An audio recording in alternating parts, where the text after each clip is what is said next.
Tak pernah terlintas dalam benakku untuk menghilangkannya putri kecilku. Putri sematawayangku, hasil dari pernikahanku dengan Dian. Dia adalah seorang gadis desa yang sederhana, yang dulunya bertempat tinggal bertetangga dengan nenek dan kakekku dari pihak ibu.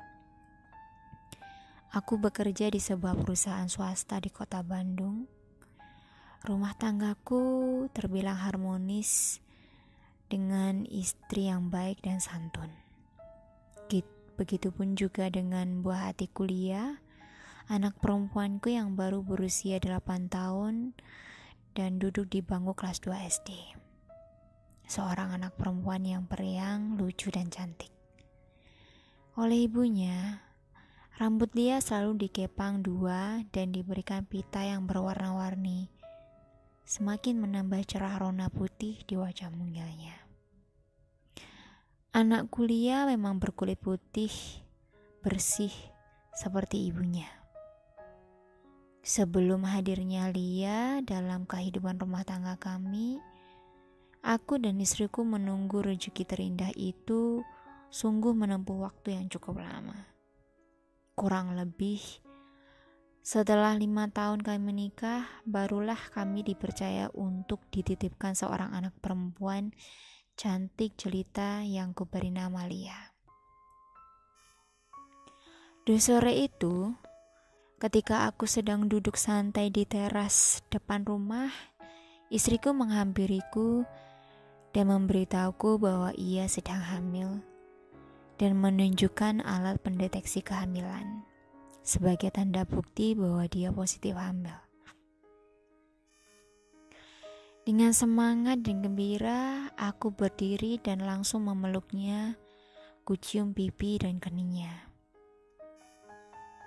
Tak henti-hentinya aku mengucapkan syukur, akhirnya yang ditunggu-tunggu hadir juga, dan saat itu aku mengajak istriku masuk ke dalam rumah.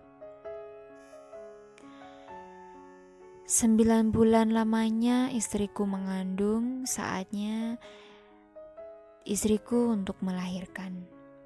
Itulah saat tertegang yang kurasakan. Lia akhirnya bayi kecil mungil dengan berat badan 3,2 kilo dan panjang badan 48 cm itu lahir.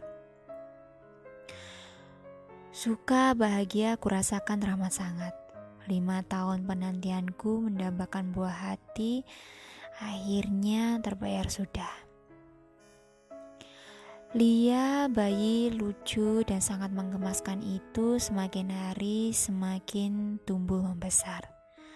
Aku teramat sangat menyayanginya.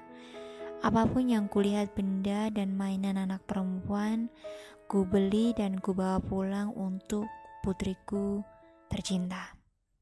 Hingga suatu hari, di mana hari yang teramat sangat kusesali sampai detik ini pun terjadi, aku sepulang dari bekerja tanpa ku tahu dan ku sadari, menabrak dan melindas tubuh putri kecilku tanpa ampun. Ketika itu, sepulang kerja, aku membunyikan klakson seperti biasanya.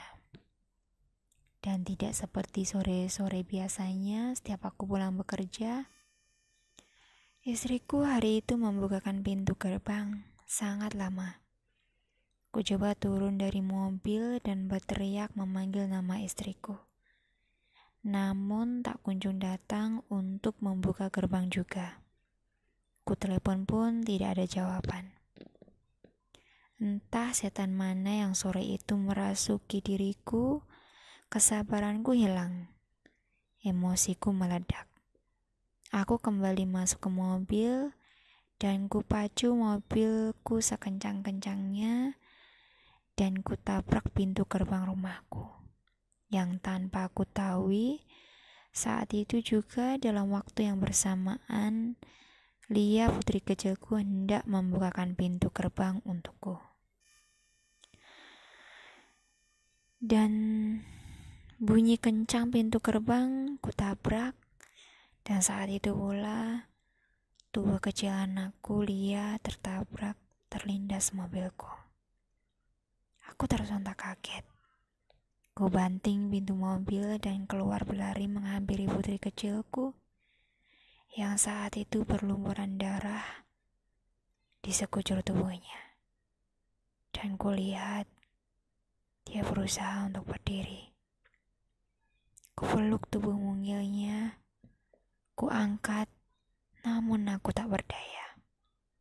Saat itu badanku terasa lemas, sekujur tubuhku bergetar, hatiku sakit. Aku menangis dan berteriak.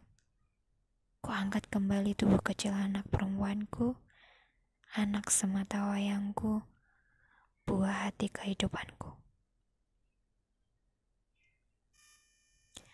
Hancur hatiku, hancur perasaanku. Ku rasakan bumi tempatku berpijak, berputar hebat. Segera aku bawa larikan ke rumah sakit terdekat. Dengan tempat tinggalku, terdengar jerit tangis dan teriakan suara istriku menjerit dan bergulingan di lantai. Naas, setelah 2 hari dirawat di rumah sakit, putri kecilku Lia tidak tertolong lagi. Luka dalam yang dideritanya mengakibatkannya meninggal dunia. Aku menangis sejadi-jadinya.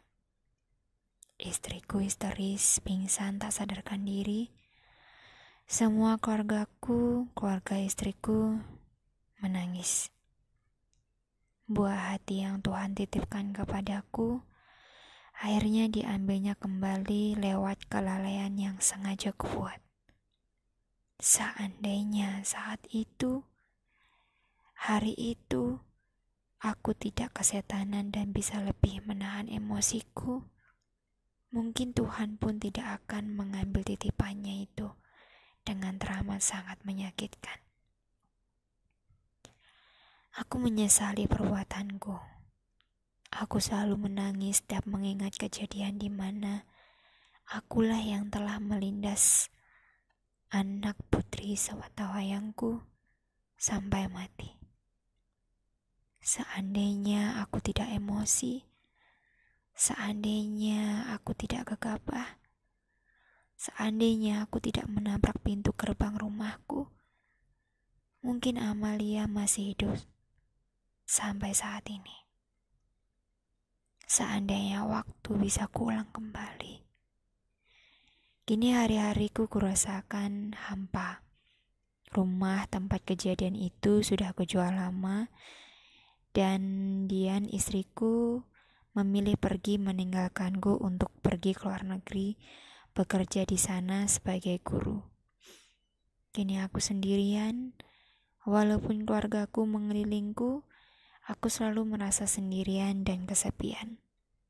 Aku merindukan istriku dan tentu saja sosok putri kecil anakku, Lia. Masih kuingat dengan jelas raut muka lucunya, celoteh-celotehannya, dan semua tingkah lakunya. Hanya lembaran foto yang bisa kulihat ketika rindu menyapa. Dan air mata pun mengalir deras di pipiku. Lia, gadis kecil buah hatiku. Saat ku ceritakan ini, semua pun air mataku berderai tak henti-henti dan hatiku sakit teramat sakit. Dua orang yang ku cintai dan ku sayangi pergi meninggalkanku sendiri. Lia pergi atas sebuah emosiku yang tak bisa aku kendalikan. Istriku pergi meninggalkanku atas rasa sakit yang secara tidak langsung kuberikan. Sesekali kuhubungi Dian, namun dia seperti tidak mengacuhkanku. Dia bersikap dan berbicara normal kepadaku. Beberapa kali Dian memintaku bercerai dan memintaku untuk menikah lagi. Namun aku tidak pernah mengabulkannya. Kini 7 tahun sudah putri kecilku Lia pergi meninggalkanku untuk selama-lamanya. Namun rasa sakit itu terus membekas di hatiku sampai saat ini dan mungkin ku bawa sampai mati. Setiap kali mengingatnya, hatiku sakit, hatiku sesak, mataku panas dan pedih menahan air mata. Aku memang laki-laki, namun aku tak kuasa menahan rasa sakit yang ku alami saat ini. Jika aku jauh dari Tuhan dan ajarannya, mungkin aku sudah menjadi gila. Selalu kupanjatkan doa dan mohon ampunan atas perbuatanku, dan selalu ku minta kelak Tuhan memberikanku Lia kembali, hadir di kehidupanku lagi dengan sosok dan muka yang kuharapkan sama persis. Dan berharap Dian pun betul-betul memaafkanku dari relung hatiku yang paling dalam. Entah sampai kapan dia akan mau membuka kembali hatinya untukku, atau malah akan tetap bersikeras untuk meminta berpisah dariku. Tuhan, maafkan aku, Lia putri kecilku. Maafkan ayahmu, dan untuk Dian, istriku, maafkan diriku.